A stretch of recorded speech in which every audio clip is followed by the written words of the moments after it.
کم از کم اپنا نہیں تو ان بوڑھے والدین کا ہی خیال کر لو جن کی وجہ سے تم اس قدر اور عمر کے اس حصے تک پہنچی ہو۔ میری بات سن کر لڑکی رونے لگی۔ روتے روتے اس کی ہچکیاں بند گئی۔ میڈم مجھ سے قسم لے لو، قرآن پاک کی قسم لے لو، میں نے کوئی قصور نہیں کیا۔ جو میرا قصور ہے وہ میں بتا نہیں سکتی، کیونکہ میرا قصور صرف ایک جرم ہی نہیں بلکہ ایک راز بھی ہے۔ اگر میں آپ کو بتا دوں گی تو اللہ مجھ سے بہت ناراض ہوں گے۔ میں نے اپنے والدین اور قرآن پاک کی قسم کھا رکھی ہے، اگر آپ کو بتاؤں گی تو میرے والدین بھی مر جائیں گے اور میں تباہ و برباد ہو جاؤں گی۔ میں اس کی بات سن کر حیران ہی رہ گئی۔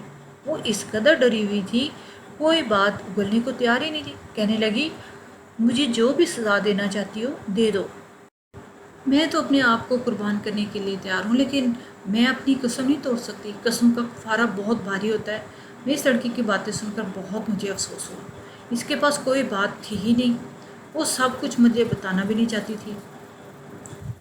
پھر مجھ سے کہنے لگی کہ اگر آپ خود پتہ لگانا چاہیں تو میں آپ کو طریقہ بتا دوں گی، لیکن میری بات یاد رکھیے گا، مجھ پر کوئی نام نہیں آنا چاہیے۔ آپ نے اگر میرا نام لیا تو میں جیتے جی مر جاؤں گی۔ میرے والدین تو شاید دل کا دورہ پڑ کے اس دنیا سے ہی چلے جائیں گے۔ آپ کی بڑی مہربانی، آپ کی شخصیت میں بہت رحمدلی ہے، میں جانتی ہوں آپ ایسا قدم نہیں اٹھائیں گی۔ لڑکی روتے روتے میرے پیروں میں پڑ گئی۔ اچھا ٹھیک ہے، میں تمہارے بارے میں کسی کو کچھ نہیں بتاؤں گی، تم بس مجھے بتا دو اگر میں خود سچ تک پہنچنا چاہوں تو مجھے کیا کرنا ہوگا۔ لڑکی نے مجھ سے کاغذ اور پینسل مانگا۔ میں حیران تھی، وہ اس قدر خوفزدہ تھی کہ صحیح سے بات بھی نہیں کر پا رہی تھی۔ ظاہر ہے کسی نے اسے بہت سخت ڈرایا ہوا تھا۔ میں نے اسے کاغذ اور پینسل لا کر دی۔ اس نے اس پر ایک پتہ لکھ دیا، ساتھ ہی نیچے جمعے کا وقت بھی لکھ دیا۔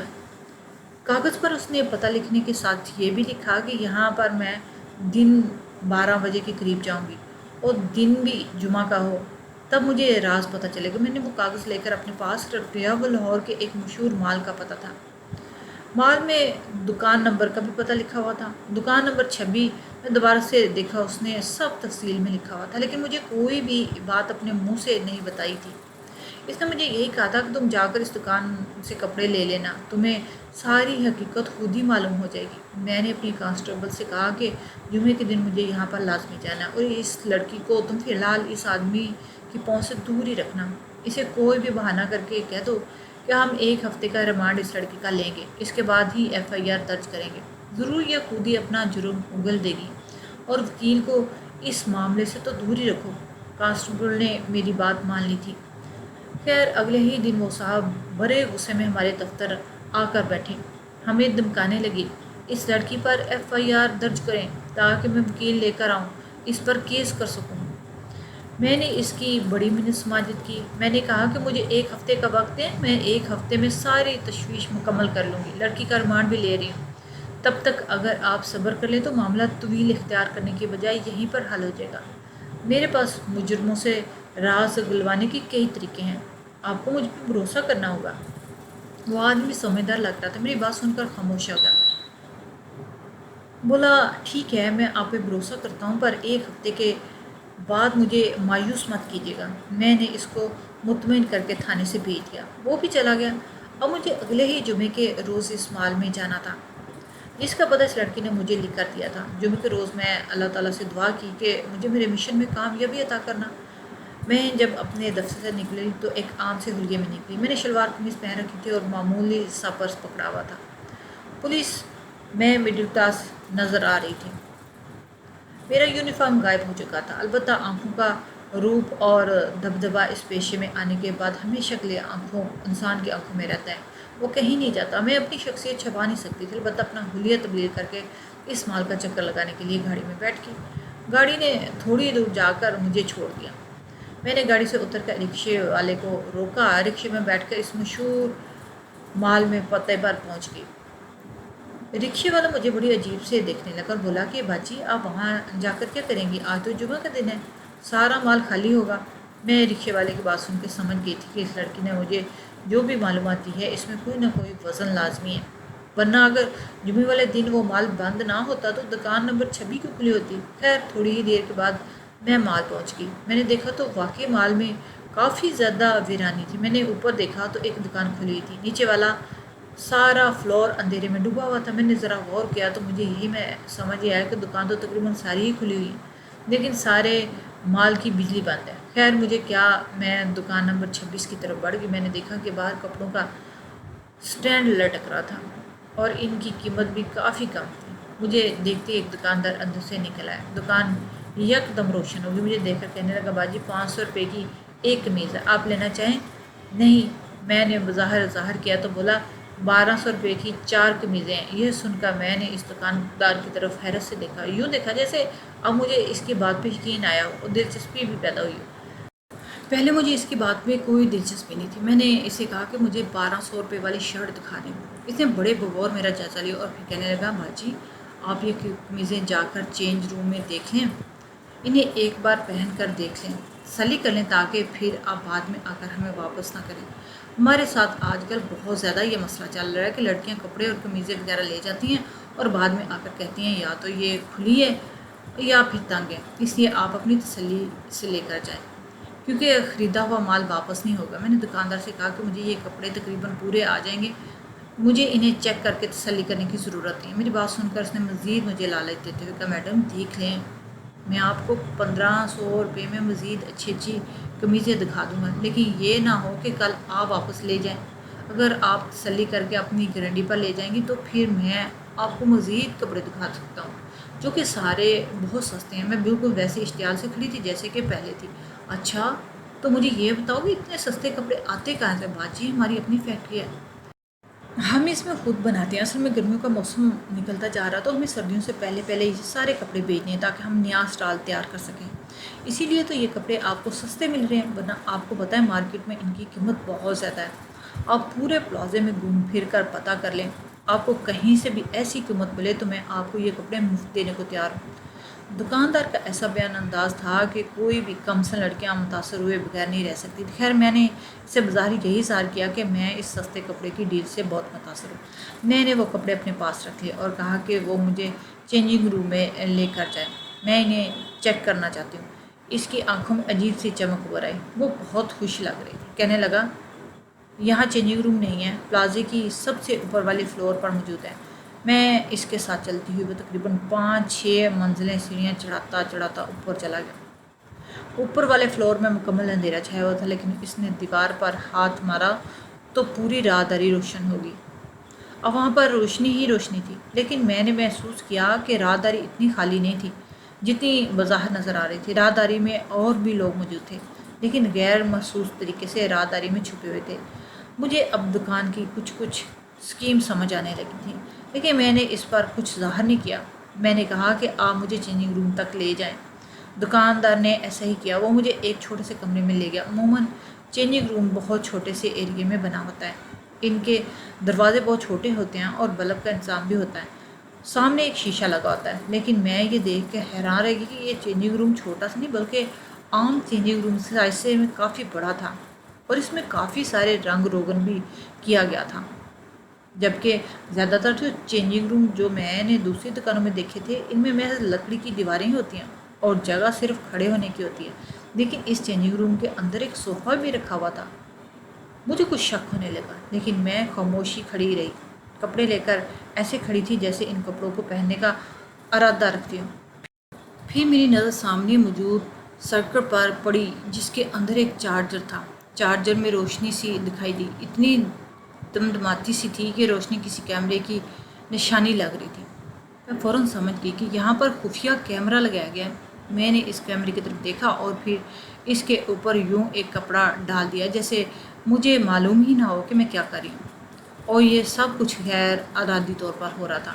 ساتھ ہی چھوٹا سا شیشہ بھی لگا ہوا تھا، یعنی جو بھی کپڑے تبدیل کرتا شیشے میں خود کو دیکھتا اور ساتھ ہی اپنے آپ کو کیمرے میں ریکارڈ کروا دیتا۔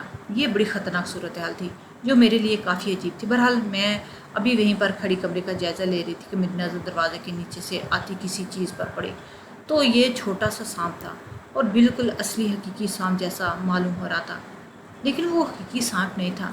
میں اس طرف صوفے پر کھڑی ہو گئی، میں ڈر رہی تھی کہ کہیں یہ سانپ مجھے پاؤں میں کاٹ نہ لے، لیکن میں نے غور کیا تو وہ حقیقی سانپ نہیں تھا بلکہ سیل پر چلنے والا ایک نکلی سانپ تھا جو کہ اصل سانپ جیسا معلوم ہو رہا تھا۔ اگر وہ سانپ اصلی ہوتا تو میں پھر بھی صبر کر لیتی،